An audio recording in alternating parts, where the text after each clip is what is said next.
Advocate Andrea Johnson has a problem, and it's her own voice on the recording. State Advocate Shantal Ramsamy tells the Commission that at 8 o'clock on the morning of the 5th of December 2024, she was handed a grey document bag with a zip. Inside, a Section 27 referral affidavit she was ordered to copy for no one and show to no one, and a pinkish-purple page of handwriting carrying the names of the suspects. Months later, that affidavit is flighted at the Commission. Ramsamy says it is not the same document. Her words, "My heart dropped to my stomach."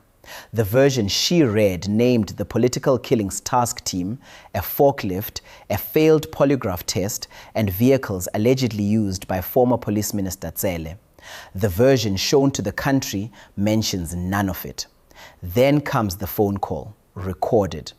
Advocate Johnson on tape.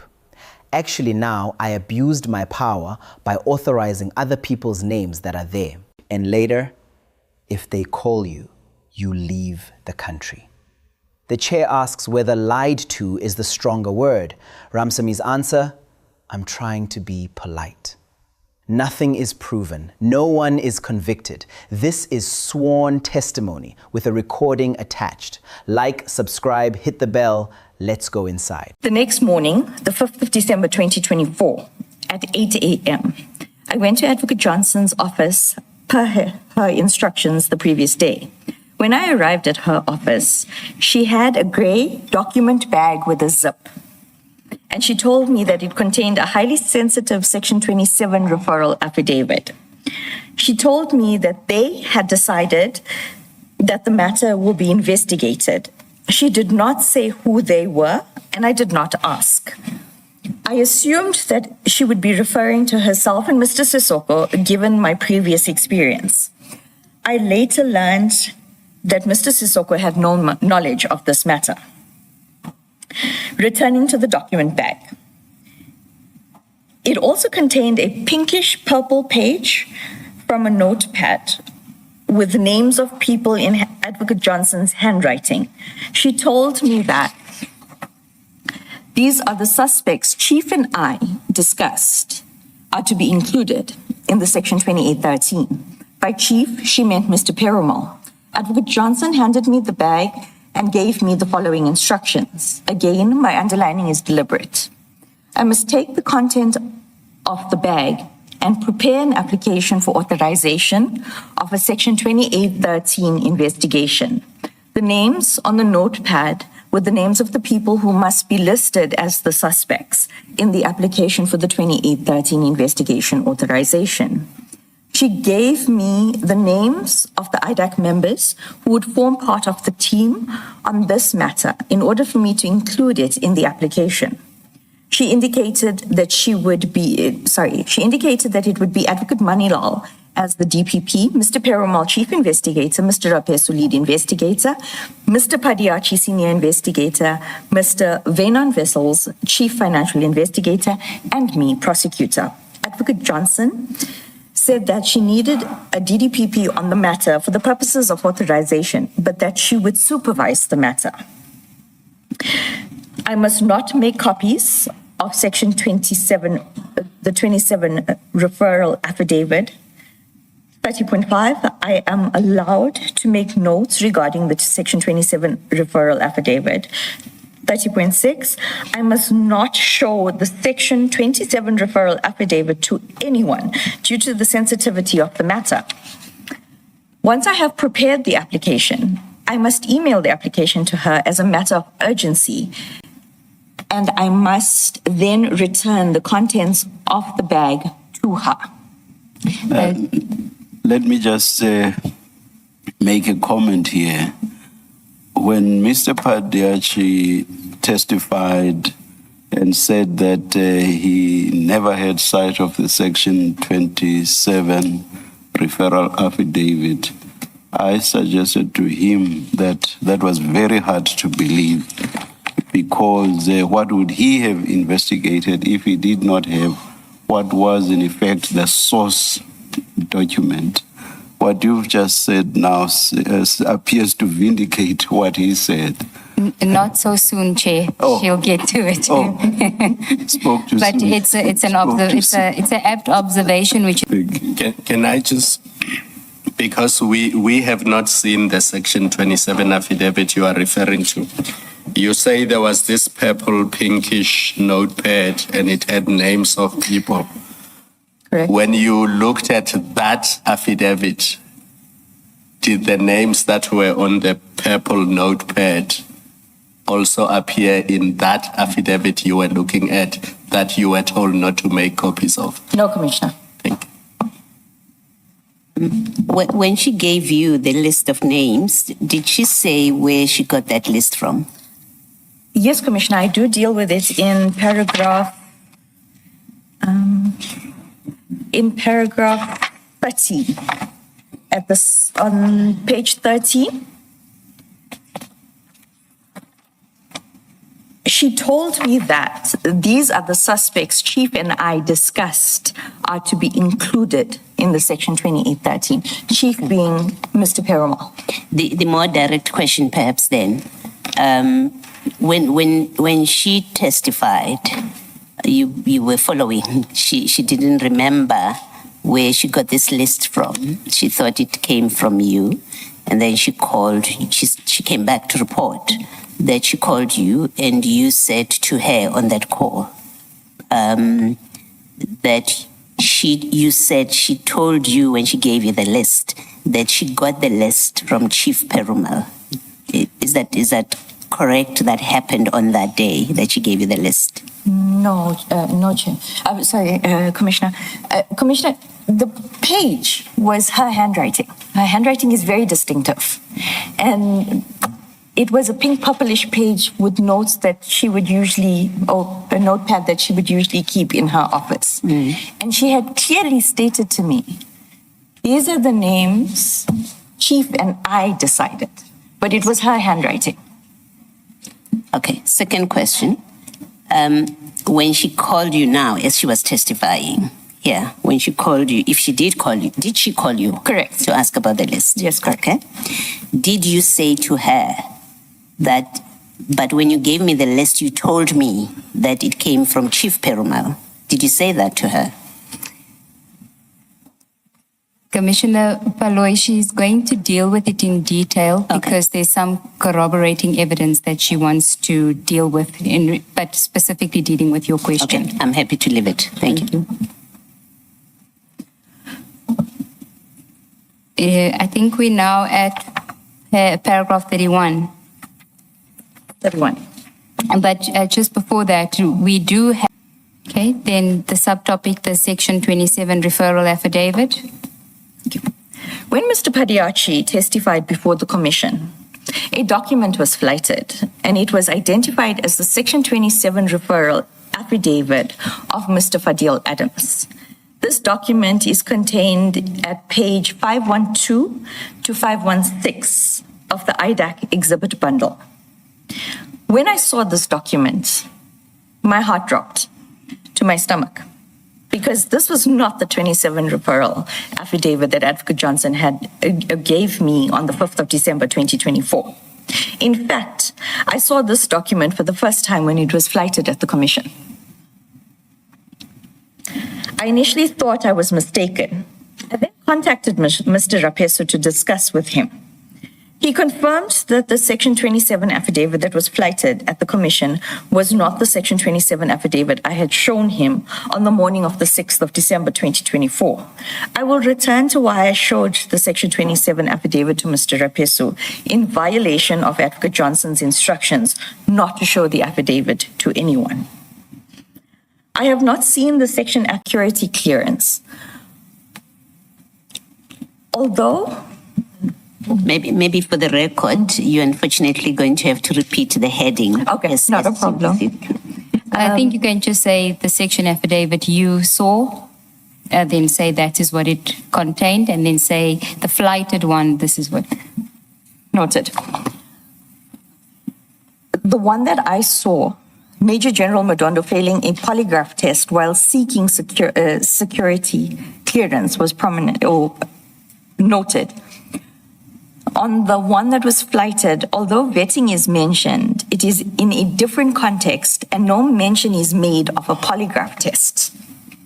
The one that I had seen, number 3, allegations of procurement irregularities within crime intelligence regarding the procurement of a forklift. On the one flighted, there's no mention of a forklift. Number 4, on the one that I had seen, multiple allegations of alleged criminal conduct by the political killings task team, such as procurement of vehicles, excessive budget for laundry using the Secret Service account. This is not mentioned on the 27 flighted. Number 5, vehicles that were procured for the PKTT being used by the former Minister of Police, Mr. Cele, for his personal use. This is also not on the one that is flighted.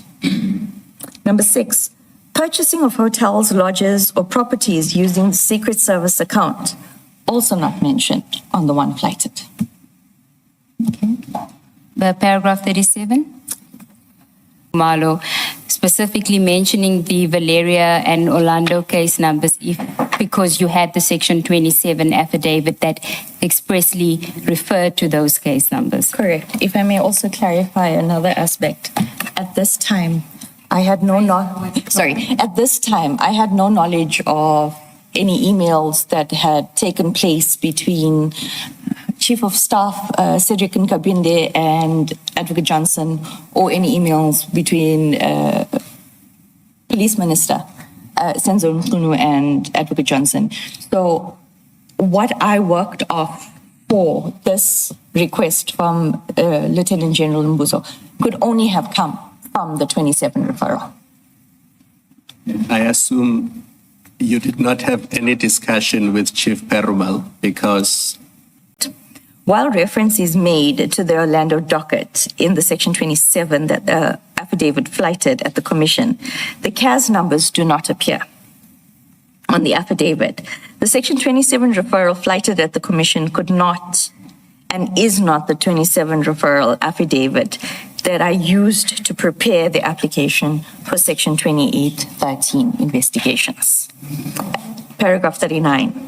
The reason both Advocate Johnson and Mr. Padiachi have struggled to marry the allegations contained in the Section 27 affidavit flighted at the Commission with the contents of the Section 2813 authorization is because the Section 27 affidavit flighted before this Commission is not the Section 27 affidavit that I used to prepare the Section 2813 application, and which formed the basis for the authorization. Paragraph 40.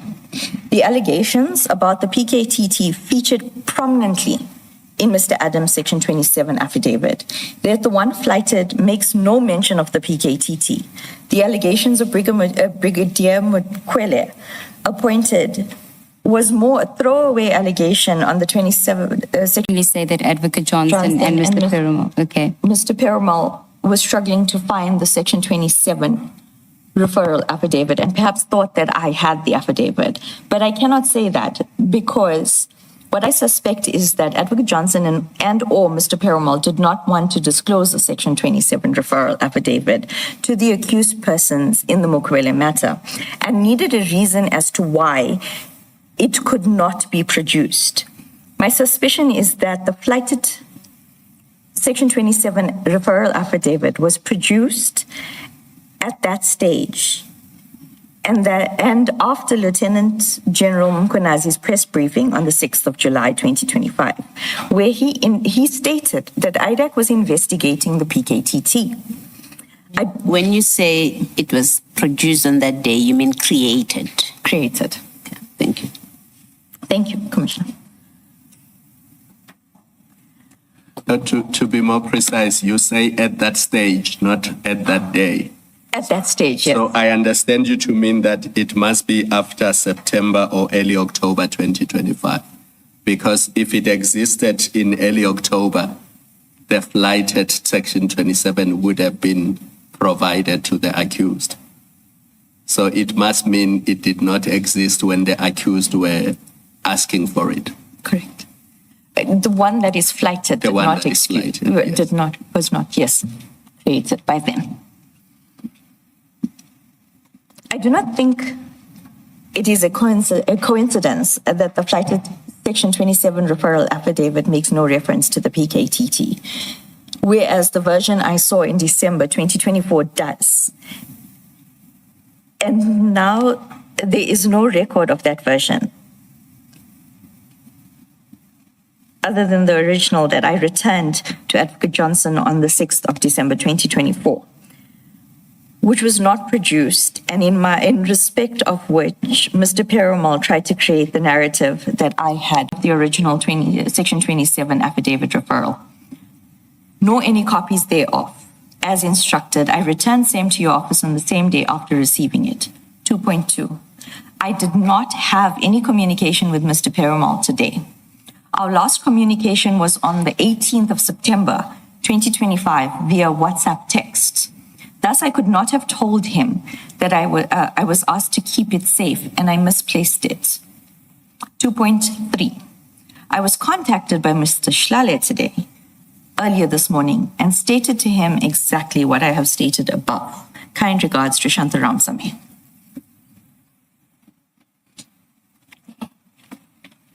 Okay, can we then go back to your statement?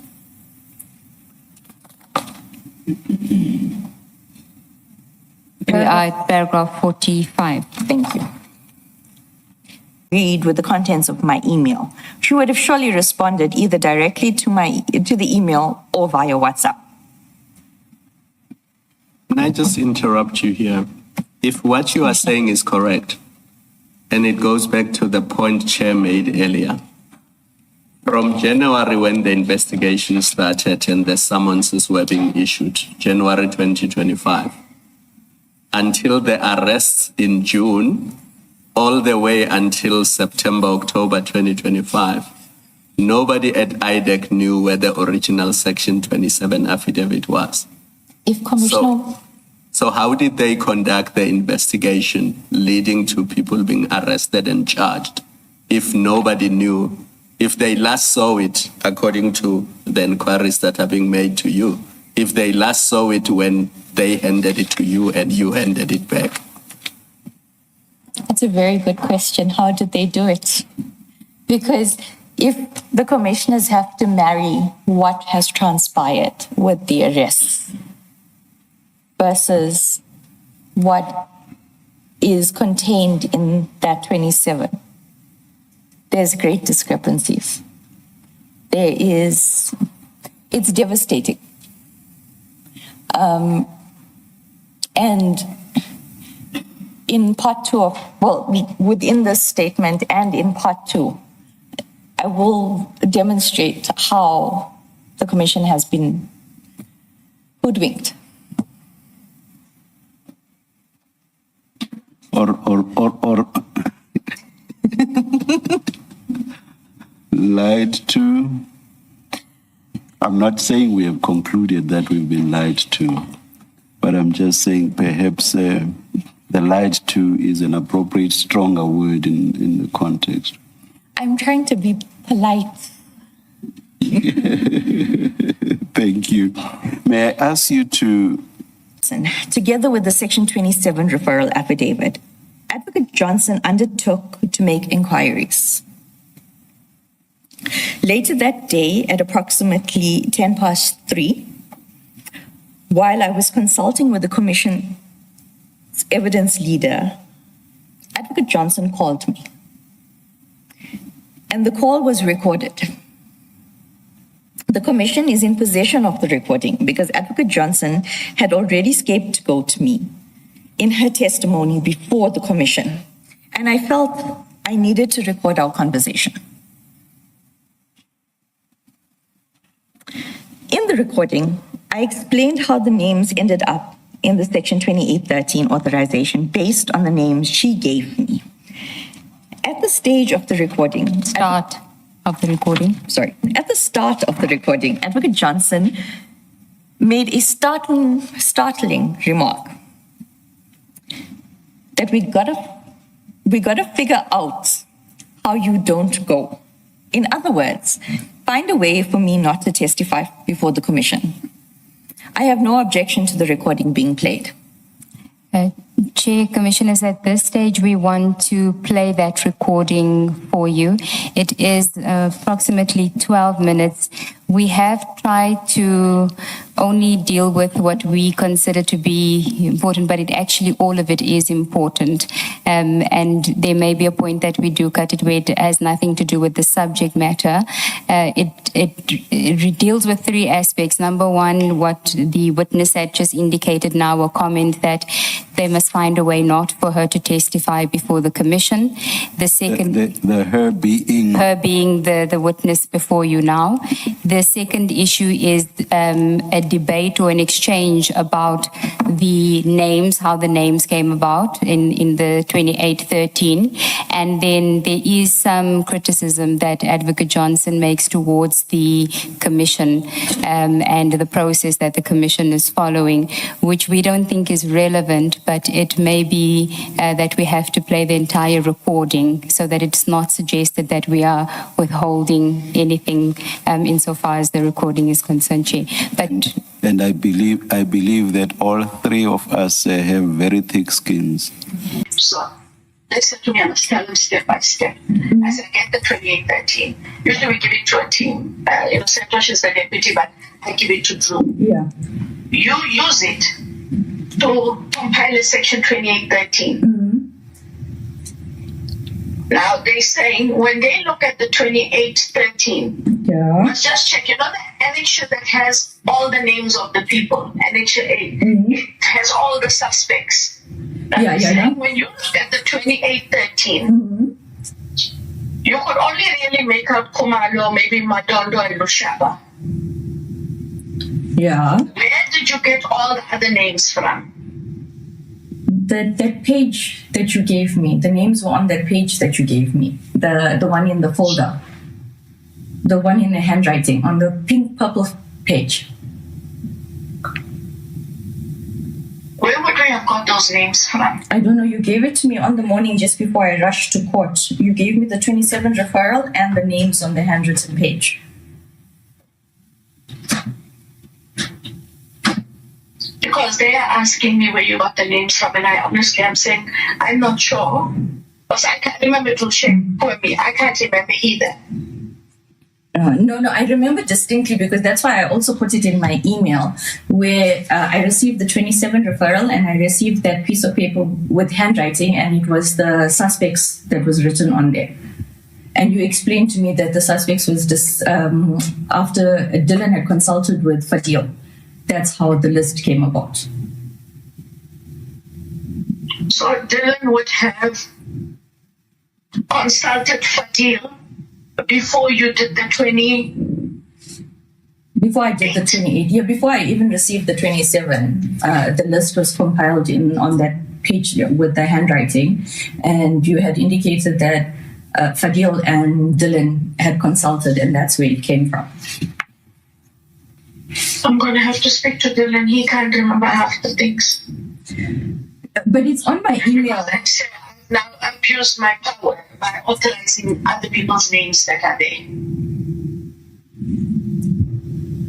I don't know what to say, Mama, because I specifically remember, and it's also on my email, because after you phoned me last night, I went and found that email where you remember I was in court with speaker matter, and then you asked me to email it to you that evening so that you can sign it the next morning. Yeah, but what I'm saying is, so I signed the authorization. Yeah, the 2813 authorization. Yes, but did you put an application together for the authorization? How did what I'm trying to get at is, remember for us to authorize Drew, usually we just put a thingy with the short summary of facts. Yeah, but you told me not to do the mandate memo. It was just I'm just opening my laptop for you now. 1 second.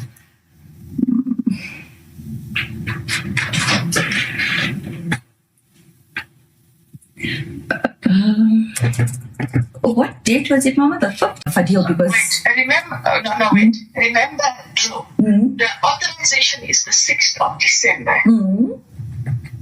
You all got the dockets on the 9th of December. So you wouldn't have had the dockets No, I didn't have the dockets. We only received the dockets because on the 6th you sent the letter to Sentumule. Yes. Yeah. That is what I'm saying. So what would you have based, and that's what I'm trying to get to. You based your facts on the Section 27. Correct. Did you check to anyone before that, or did you base your facts on anything else for us to have those other names? It was on the page that you gave me. That's why those names are there. And how do we arrive at some of those other offenses like forgery and uttering and... Forgery and uttering, we generally put in our 28. That's how Yeah. That's how No, it's a... explained. But he said, I have abused my power by doing that. No, it's a standard thing because out of fraud, we get forgery and uttering. And that's what I said. When you look at that one paragraph where he says the alleged manipulation, if you don't mind, we'll chat a bit later on. Or else, I go there. I've already now abused my power by not asking where these names came from. I said to them, you know what? Maybe I had a discussion with you. I just can't remember right now. No. And which would then be true. We had a discussion. Yeah. If you say that there was this paper. But where did this paper come from? Where would those names have come from? That was what our conversation was. It came from consultation with Dylan and Padil, and then you had written it down. Yeah. Okay. Okay. All right. I'm going to talk to him, then you and I will check it. But thank you. I'm sorry, but they asked me for the name of every person who's dealt with the matter. No, it's fine. I don't even know what's happening. I'll be very honest with you. I stopped watching because we are so busy with preparation for blue lights that I just don't have the time to listen. I don't watch because it will really, if they call you, you leave the country. Okay. Oh God. Okay. It's not what you know. Okay. No. I didn't know Section 28. I didn't know Section 27. I know nothing. I'm as dumb as two bricks. I'm sorry. Yeah. But it's okay because, you know what? Whether we like it or not, they're going to make our names shit anyway because you can just see, especially when, remember he's a judge. For him to make a comment, oh, well, this is basic law 101. I'm surprised you don't know it with your 30 years experience. Oh, I don't even know what to say to that. Exactly. And he makes faces, they laugh with each other while you're still answering. It's so unprofessional. Yeah, no, I don't want to go there. Yeah. Well, we'll see what we're all going to do, but it's just going to be a shit show. But I'm going to talk to Dylan quickly. Okay, but ask him to check my emails from, it must have been around the 11th, 12th or 13th of December because I went on leave on the 14th of December. So it would have been the 11th, the 12th or the 13th of December. But he would have had to speak to Fadil after Fadil gave us the 27th, remember? Yeah. No, his indication is that he had spoken to him in December, so it was late November. Yeah, late November. Yeah. Yeah, because Fadil's 27 is dated 21 November. So he would have had to speak to him between 21 November and the 5th of December because on the 6th we signed the authorization with these extra names. Yeah. Yeah. Okay. All right, I'm going to talk to him. Okay, Mama. All right, thanks. No problem. Okay. Bye. All right, bye. Thank you, Chair, Commissioners. Ms. Ramsamy, you refer to Advocate Johnson as Mama. Why is that? You can switch on your mic. When I started with ID, before it became IDAC, Advocate Johnson was the head of office. We had a choice between calling her ID or Mama J. And I respectfully call her that because she's not a bad person. She's not. When I got sick, she was there. She was she's kind. It's just the work ethic that I have a problem with. And so I respectfully call her Mama. Okay. So I just got the J part off. Okay, this was the recording on the 22nd of July where you telling her how those names came about. Correct. And you are referencing emails that were sent in December 2024 where Mr. Perumal, Mr. Rapesu, Mr. Padiachi and Vessels were not present, and Mr. Padiachi and Mr. Vessels were not present in this meeting. Before I deal with the events that transpired from the 6th of December 2024, I want to make it clear that Advocate Johnson and Mr. Perumal launched an orchestrated attack on General Masemola and General Khumalo using IDAC's powerful investigation tools. And this will become evident in my statement and testimony.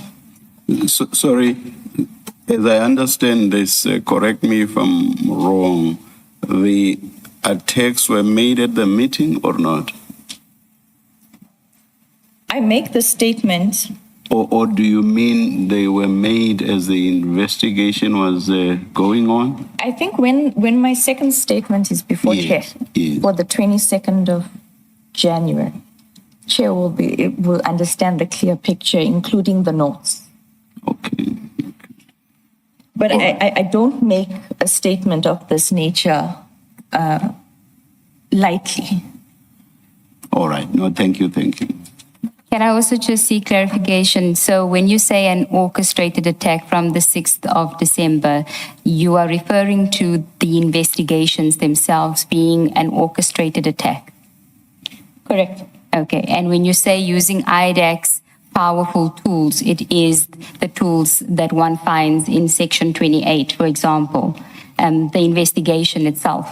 28, 6, and 7 specifically, which has no judicial oversight, but is signed. And if I may give an example, yesterday, Chair was very concerned about a 28 that was sent with regards to Fadil Adams' arrest and who made the arrest. Paragraph 51, everything about the process was concerning.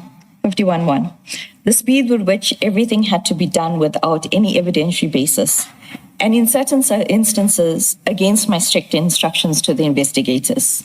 The makeup of the team, while Mr. Manilal was designated as the Deputy Director of Public Prosecution, he had no involvement in the matter. I was the only prosecutor who had to report directly to Advocate Johnson. Mr. Sissoko, who for all intents and purposes is the Chief Operating Officer of IDAC, was not aware of the matter. The lack of evidence on the Mokwele matter, I distinguish this matter from the Lushaba matter, where there was a prima facie case. But in my view, I questioned whether it was within IDAC's mandate to investigate the Lushaba matter. The timing of certain decisions and actions. Paragraph 52. Returning to the meeting, it was a short meeting. Advocate Johnson informed us that she will be supervising the matter personally, like she had done in the July 2023 referral. As will become evident, Advocate Johnson was not merely supervising. She was dictating key decisions throughout the investigation. Before we left Advocate Johnson's office, she said that the dockets had to be collected that day and instructed me to draft a written request immediately for her signature. And she repeated that the dockets must be collected today. I did not understand the urgency, especially as it was Friday and nothing would happen until Monday anyway. She told me to address the letter to Major General. There is an error here. I was told to address the letter to Major General Khumalo. I didn't know the first name at the time, as I had previously explained.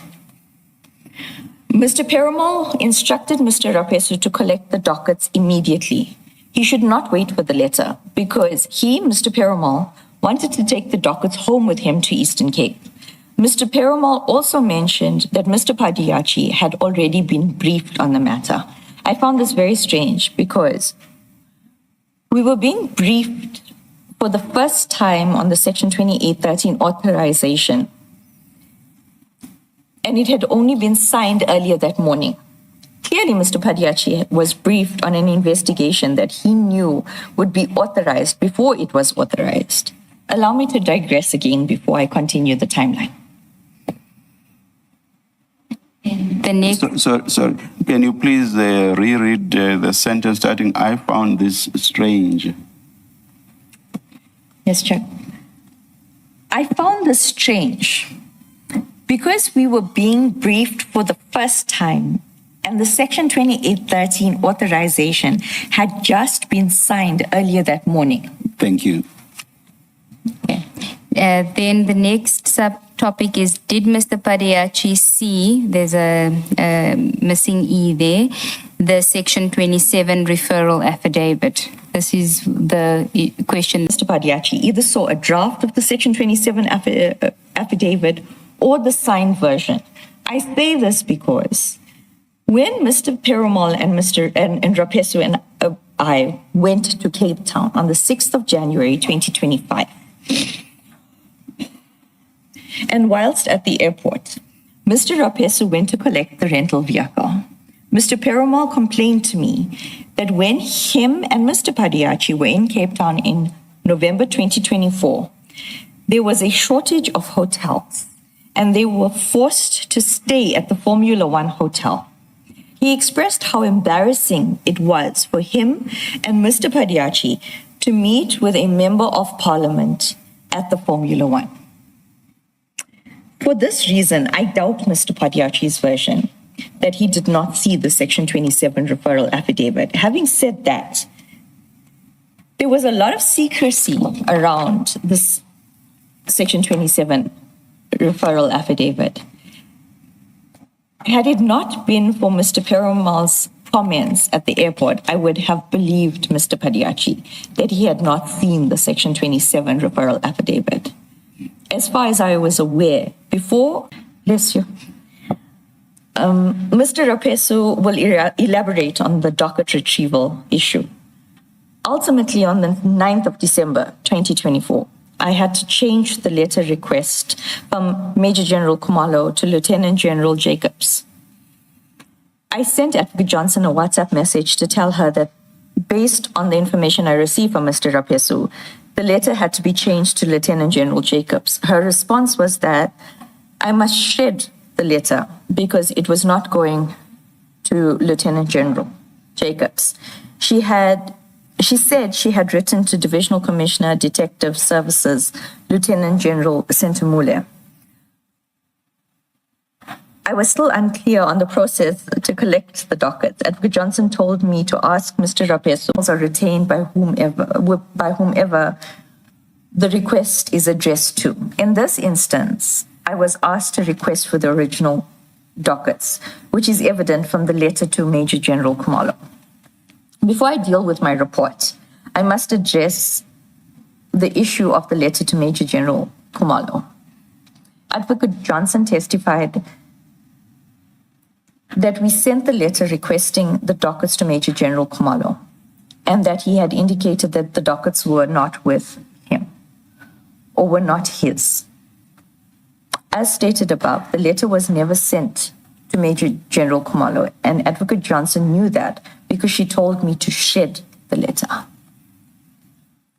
Advocate Johnson told me that the letter had been changed and addressed to General Sentamule. Sorry, I may have misunderstood. Was the one that you had to shred not the one that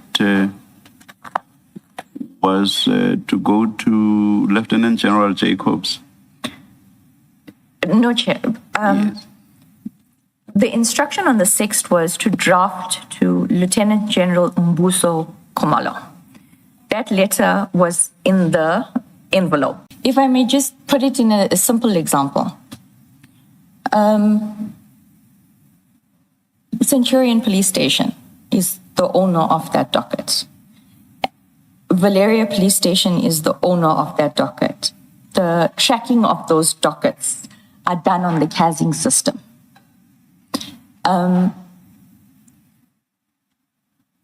If Valeria is asking for Centurion docket. It must be transferred to Valeria. On the face of the brown copy of the docket, it would be scratched off Centurion, put Valeria. Valeria will have to recast it so that it can be checked for safety reasons. We all know dockets go missing, get bought, destroyed.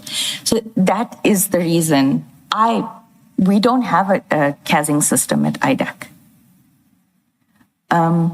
So it would also, with the other 27 referral that I discussed earlier that I attended to in 2023, we did not, there was a reference to another docket